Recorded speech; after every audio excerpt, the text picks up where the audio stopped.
আচ্ছা, ডিএ ইস্যুতেই তোলপাড় এখন গোটা বাংলা। মুখ্য সচিব অথবা মুখ্যমন্ত্রী এই দুজনের মধ্যে কাউকে একজনকে জেলে যেতে হবে, এটা এখন কথা উঠে আসছে। আচ্ছা, কেন উঠে আসছে আর কিভাবেই বা সেটা হতে চলেছে?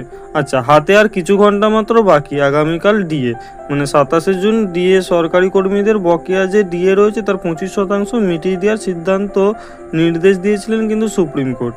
সেই নিয়ে সুপ্রিম কোর্টের দেওয়া সময়সীমা কিন্তু শেষ হচ্ছে কাল 27শে জুন। তবে এখনো পর্যন্ত কোনো বিজ্ঞপ্তি জারি করেনি কিন্তু রাজ্য সরকার। আদৌ ডিএ মিলবে তো, এটা এখন প্রশ্ন। আশঙ্কায় কিন্তু সরকারি কর্মীরা। এরই মধ্যে বিজেপির রাজ্য সভাপতি সুকান্ত মজুমদার একটা বিস্ফোরক মন্তব্য ঘটিয়েছেন। ডিএ ইস্যুতে সুকান্ত বলেছেন যে বৃহস্পতিবার সল্টলেকে রাজ্যে বিজেপির দপ্তরে বিজেপির সাংগঠনিক যে বৈঠকে যোগ দেন কিন্তু সুকান্ত মজুমদার। সেখানে সাংবাদিকদের প্রতিক্রিয়া দিতে গিয়ে তিনি ডিএ ইস্যুতে বিজেপি সংবাদ বলেন, মুখ্য সচিব ও মুখ্যমন্ত্রীর মধ্যে কে জেলে যাবেন ওনারা কিন্তু ঠিক করে নিন। আদালত অবমাননার জন্য একজনের জেলে যাওয়া উচিতই, সেটা কিন্তু সুকান্ত মজুমদার সেখানে বলেন।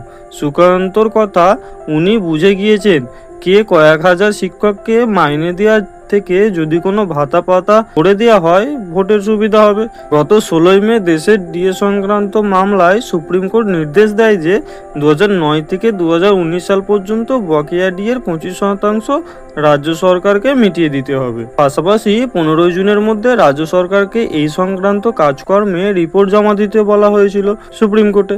জানা গিয়েছে কি যে সুপ্রিম কোর্টে রাজ্য কোনো রিপোর্টই জমা করেনি।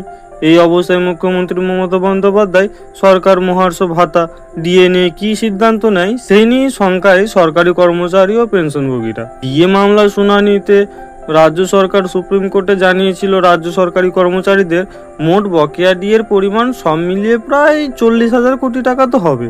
তার মধ্যে 25% অর্থাৎ তোমার প্রায় 10,000 কোটি টাকা চলতি মাসে মিটিয়ে দিতে হবে রাজ্যকে, এই জানিয়েছিল সুপ্রিম কোর্ট। শোনা গিয়েছে বকেয়া ডিএ মেটাতে বিপুল অঙ্কে ঋণ নিয়েছে রাজ্য সরকার। তবে রাজ্য এখনো পর্যন্ত ডিএ বিষয়ে কোনো বিজ্ঞপ্তি জারি করেনি। এদিকে ইতিমধ্যেই সরকারি কর্মচারীদের সংগঠন হুঁশিয়ারি দিয়েছে সময় মতো ডিএ না মিললে খুব শীঘ্রই আদালত অবমাননার মামলা করবেন তারা।